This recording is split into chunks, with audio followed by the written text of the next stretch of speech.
विगत 10 मास धरी आमना सामना होइथिले चीनी सैनिक भारतीय सैनिक लद्दाख रे विभिन्न गुरुत्वपूर्ण अंचल रे उभय सैन्य मुहांमुही होइथिले। नवम स्तरीय कोर कमांडर बैठक परे परे देखागला कि डिस एनगेजमेंट प्रोसेस हिसाब रे चीनी सैनिक माने पछकु फेरुचंती, भारतीय सैनिक माने पछकु फेरुचंती। किंतु एई 10 मास मध्यरे सीमारे तो सैनिक सर्वदा प्रभावशाली नजर रे चीनी सैनिक मानक अटकाई थिले, किंतु भारत सरकार अन्य दिगरु चीन को मध्य घेरिबा आरंभ करती। एही दृष्टिभंगी नहीं जदि विचार करा जाए कि चीनी कंपनी मानकर लाइसेंस रद्द करिबा, चीनी एप्लिकेशन गुडी को भारत रे बैन करिबा, चीनी प्रोडक्ट गुडी न किनिबा एवं सबुठु बड़ कथा हला एफडीआई नियम रे परिवर्तन करिबा।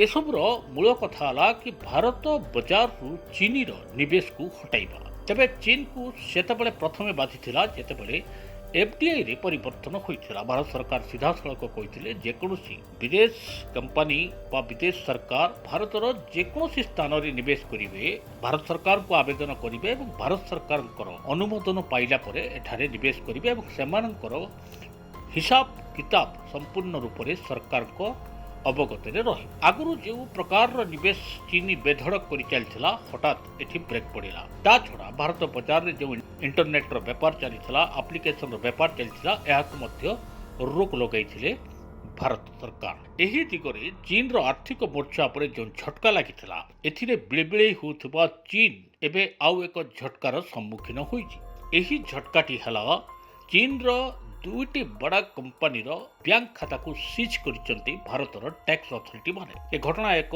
बहु चांचल्यकर तथा रोचक खबर हिसाब रे समस्त सामने उभा होई। तबे एही बैंक खाता को सीज करिबा पछरे भारत सरकार को उद्देश्य कोन कथा होची? टैक्स चोरी मामला रे एही दुईटी कंपनी को टैक्स अथॉरिटी माने धरिसंती। मिलियन बिलियन टंकार गच्छित संपत्ति उपरे भारत रे कारबार करी टैक्स न दबा बा टैक्स अथॉरिटी टैक्स रेगुलेशन को न मानिबा बेधड़क भाव में चीनी कंपनी माने कार्य करि आसुथिले। उभय देशर सुसंपर्क थिला। विदेश कंपनी देश भितर निवेश करुथिले, भारतीय युवक युवती माने सेठारे काम करुथिले। एही दृष्टिकोणरू एजावत बंची जाइथिले सुद्धा वर्तमान परिस्थिति चीन को घेरिबा पई सब प्रकार उद्यम भारत सरकार करचंती एवं चीन को एही आर्थिक मोर्चा रे ही झटका देले चीन बैकफुट को जीवो। एही एक दृष्टिकोण रे भारत सरकार एबे प्रत्यक्ष भाव में चीन जड़ित थिबा विभिन्न विषय उपरे ध्यान देउचंती। आउ एमती रे ही एबे टैक्स अथॉरिटी माने माडी बसिचंती चीन रो कंपनी मान। कथा होची कि चीन रो दुईटी बड़ा कंपनी, तेबे जो गोटे कंपनी भितर सूचना मिली, गोटे कंपनी भारत रे अछि जहा बाइट डेंस नाम रे भारत रे एक शाखा हिसाब रे काम करछि एवं एहारो सबुटु बड़ कारबार हेउछि टिकटॉक को नहीं। एमिति भी टिकटॉक कथा समस्त जानती। भारतर युवक युवती माने टिकटॉक देखती, टिकटॉक रे वीडियो छाड़ती एवं टिकटॉक ही भारत रे एक बहुल व्यापार करबा भली कार्यकलाप करिथाए। तेबे सबुठ बड़ कथा एही बाइडेंस कंपनी जो बैंक खाता रखिथिला, एही बैंक खाता को टैक्स चोरी अभियोग रे सीज कर दिया जाई।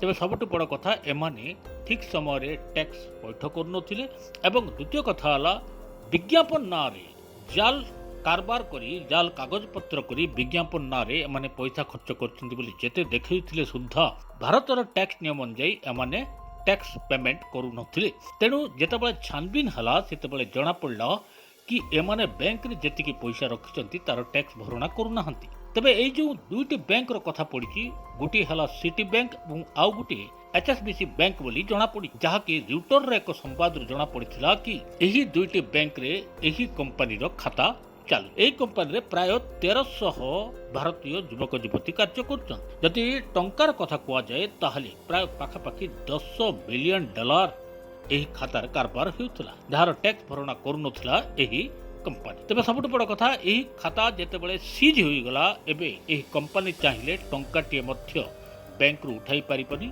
बा खर्च करि पारिबो नाही। तेणु एही मामला को एमाने मुंबई हाईकोर्ट को टाणिचंती। कंपनी वाला को कहवा कथा हेउची कि जदि एही टंका को सीज कर दिया जाए ताहले कंपनी चली पारिबो नाही, भारतीय माने जो माने एठी कार्य करचंती से माने दरमा पाइबे नाही।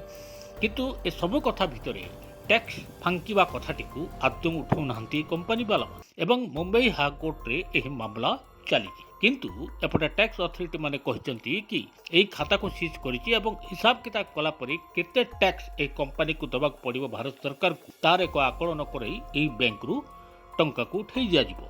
तेणु एही भितरे कंपनी कहवा कथा हला कि टंका को सीज करबा एवं कारबार को चलेबा पई भारत सरकार आमको परमिशन दियंतु एही कारबार केमती आगो को चलिबो एवं ए दिगरे भारत सरकार दृष्टि दियंतु कि भारतीय माने एठी काम करछन। तबे जो माने एठारे कर्मचारी अछंती समाने विदेश रे जेउटी टिकटॉक चलछि से बाबद रे कार्य करूथवार जणा पड़ी किंतु जेते पर्यंत खबर रही कि ए मामला एबे हाईकोर्ट रे रही जदि हाईकोर्ट कंपनी विरुद्ध रे मत दियंती ताहले एही कंपनी मानक अवस्था शोचनीय हबो जहार परोक्ष झटका चीन को अवश्य मिलिबो बोली जणा पड़ी।